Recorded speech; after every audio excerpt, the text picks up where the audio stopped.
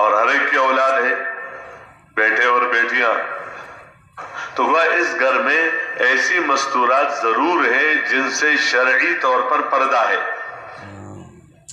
جن سے شرعی طور پر کیا ہے؟ پردہ ہے۔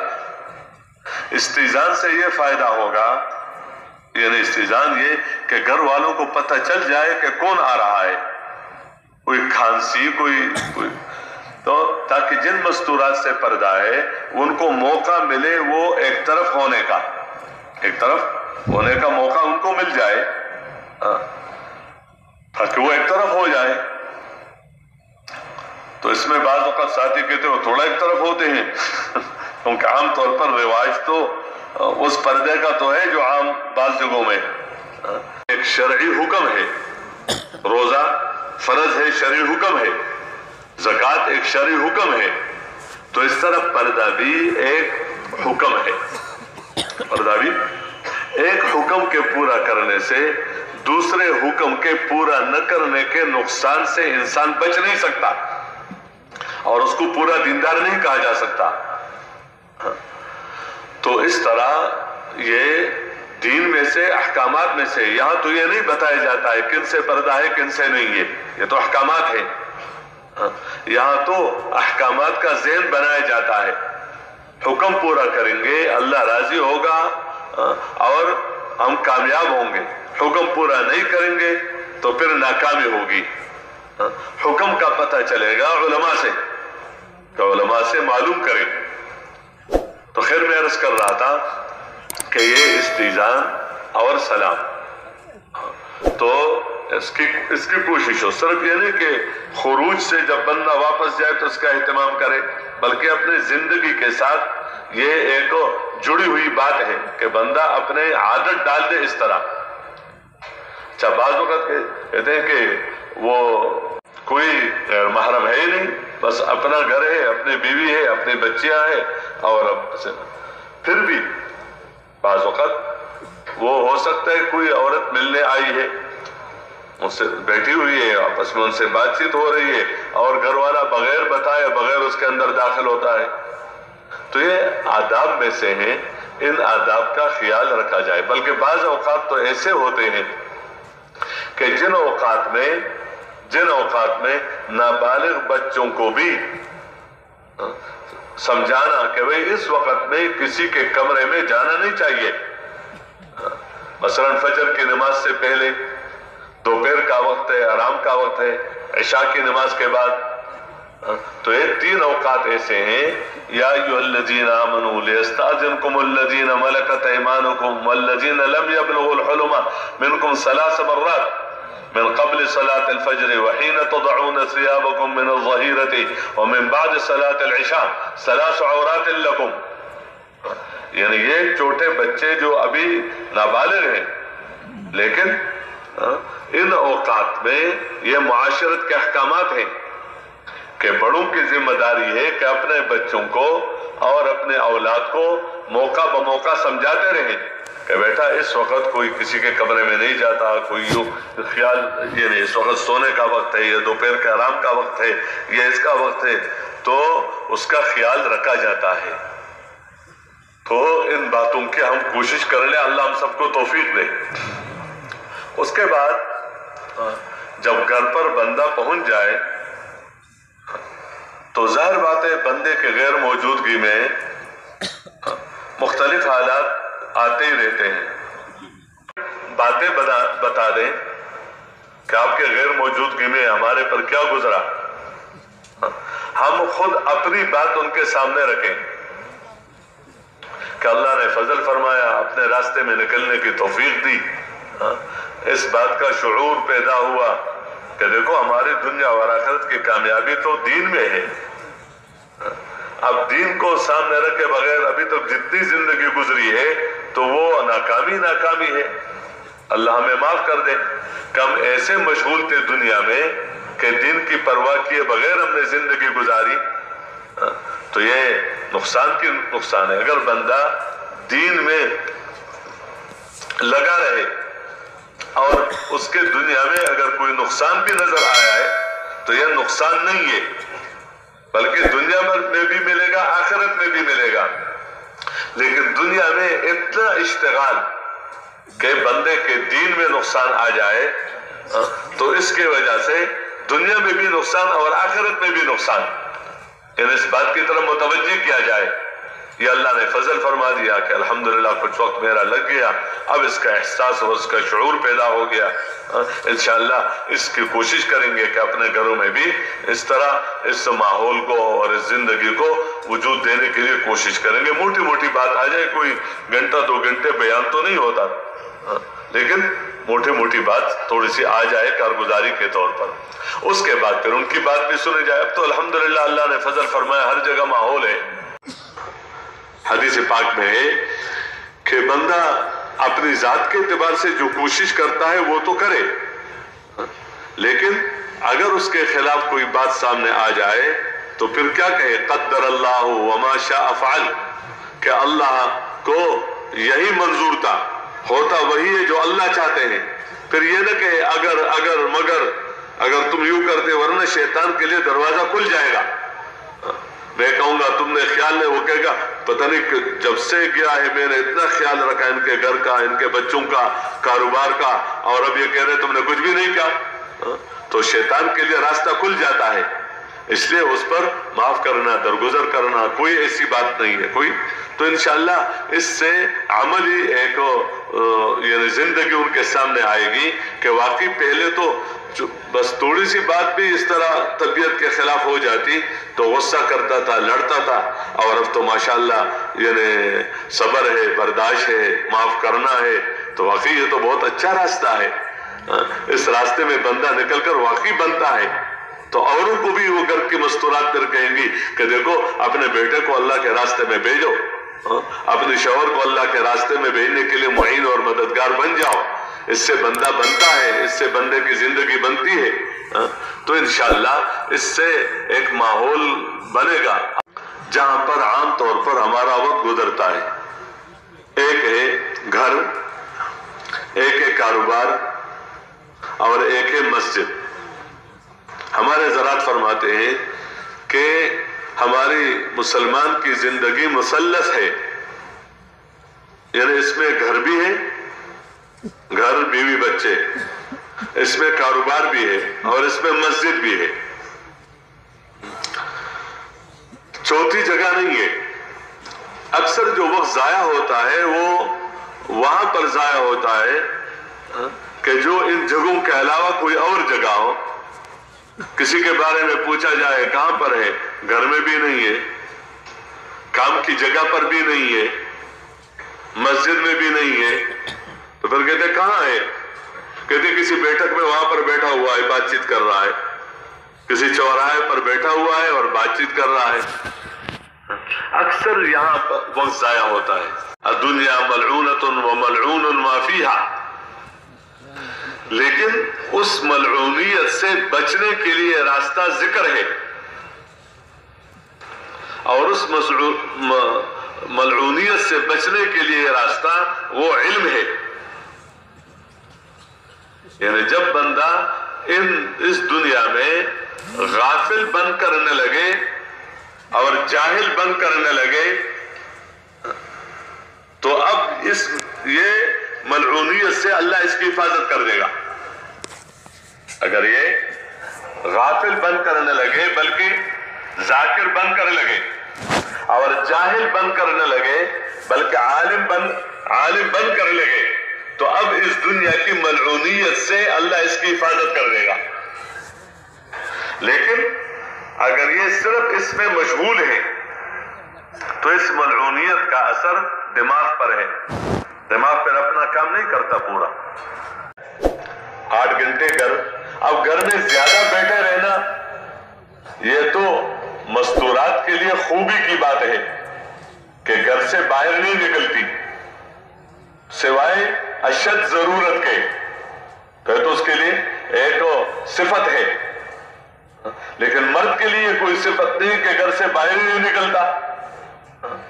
مرد کا کام تو باہر کام کرنے کا ہوتا ہے، بقدر ضرورت وہ گھر پر ہوتا ہے، مسجد میں ہوتا ہے، اپنے کاروبار کی جگہ میں ہوتا ہے، تو اس لیے 8 گھنٹے سے زیادہ وہاں پر ٹھہرنا